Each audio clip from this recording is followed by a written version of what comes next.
So, how committed are really some Brexiteers to the whole idea of this Brexit that we have now? And as we've said, I don't know how many times covering certainly 2016, the idea that what was said in 2016 versus what we have now, um, there's no comparison at all. You can go back to 2016 and look at the Brexiteers and certainly the Leave campaign, and they are making the case that we should absolutely remain in the single market but leave the EU politically. I mean, that's essentially what they were saying. That's the case they were making. And of course, we've just answered the quote 10 most awkward questions from the Daily Mail says that, people like me can't answer. And yet their last question is, oh, should we have any referendum on the conditions of rejoining? Well, we never had a referendum based on the conditions of leaving. And I am very much adamant that if you took everyone who voted leave and you gave them like these options, I can guarantee you there would be no one singular victor of those options, because everyone wanted something different when they sort of voted to leave, because that's how wide the leave argument had to cast their net. So it is obviously that you are going to find, and as we are now more and more seeing, this Brexit regret, or Brigret as it's being called. So today we're going to go over to Amber Rudd, someone who was, became an outcast and was cast out by Boris Johnson for daring to question the precious Brexit that he was going to bring.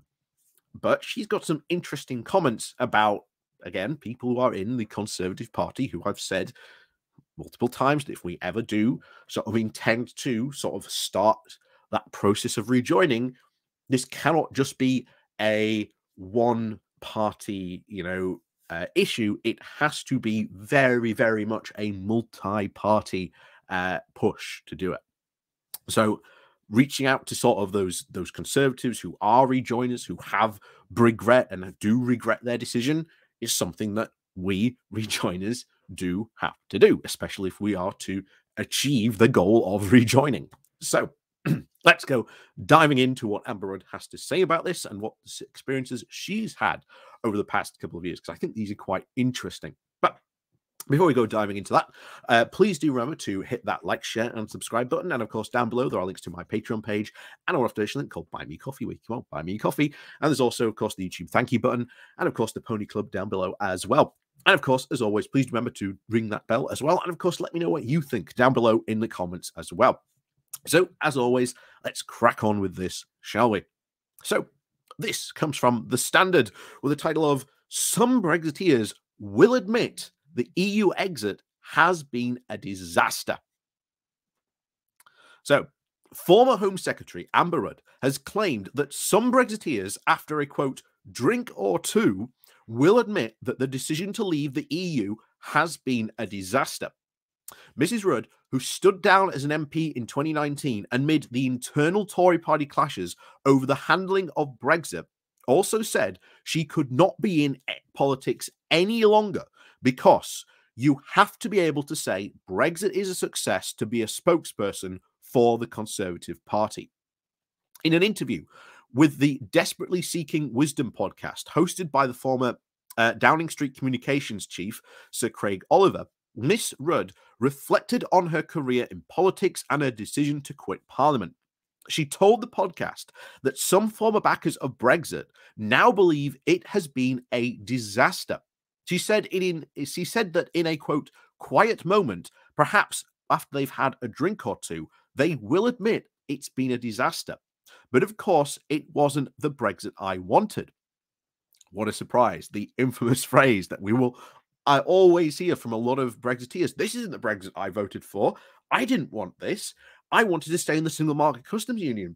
What do you mean I can't, bring in people from the EU who have the qualifications I need to help my business run. What are you talking about? This isn't the Brexit I voted for. It's not the first time we've heard this phrase. It is very, very becoming quickly common among many of the Brexiteers. So back to it. So they still feel legitimate to campaign and vote for Brexit. But this Brexit is not the one I wanted. Exactly. We see this even now with the whole idea that, oh no, you don't understand. This isn't proper Brexit. This isn't the true, Scotsman argument. This isn't proper Brexit. Brexit hasn't been properly done.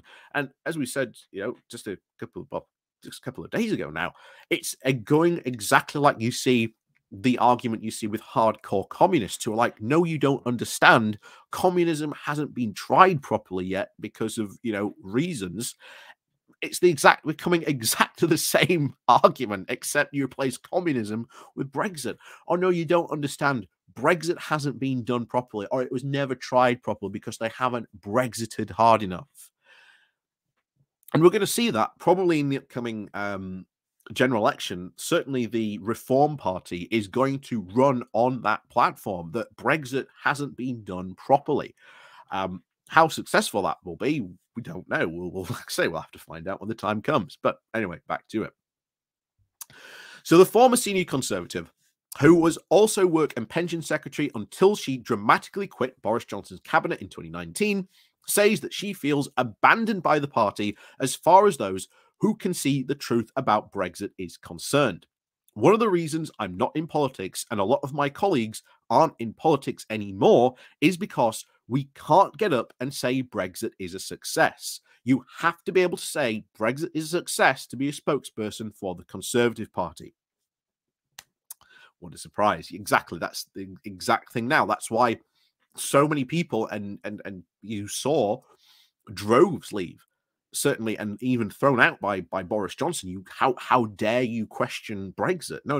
You've got to say it's a success to be in the Conservative Party. And sooner or later, I think we will start to see Conservatives go, well, actually, this is losing us elections. This is losing us votes. Why are we so hard, core committed to this hard version of Brexit? And once again, this will cause them to fracture really, really hard. Not that they aren't fractured already. It's just that the pieces of this once, very well held together party just keep on getting smashed again and again and again. And Boris Johnson tried to be the glue to hold these pieces together. So did Liz Truss, and so did Rishi Sunak, and so will, of course, any future Conservative leader. And they will find to various different degrees that it is just becoming very, very much impossible to do. But back to it. So the MP who campaigned to remain in the EU in 2016, the referendum, also reflects on her jibe at Mr. Johnson in one of the TV debates leading up to the votes when she told viewers, quote, he's the life and soul of the party, but he's not the man you want driving you home at the end of the evening. Very, very apt quote. Indeed.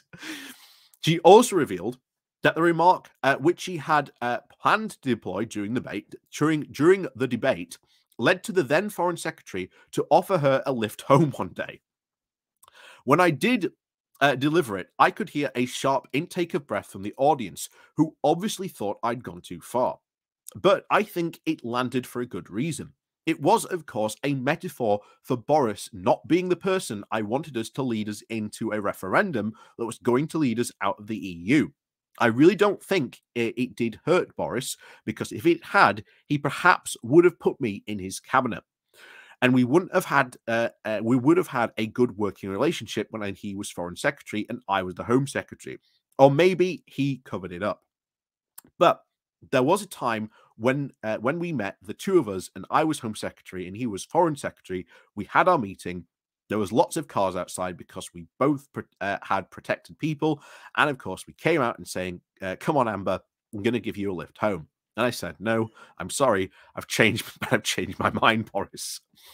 And of course, of all the protection officers were just in a row howling with laughter.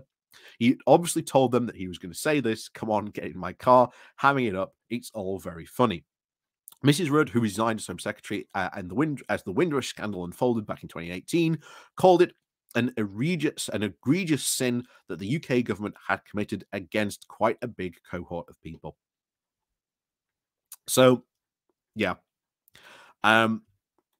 it's very telling, and I think this is only going to spread. This is only going to become a bigger issue, and you cannot ignore the elephant in the room.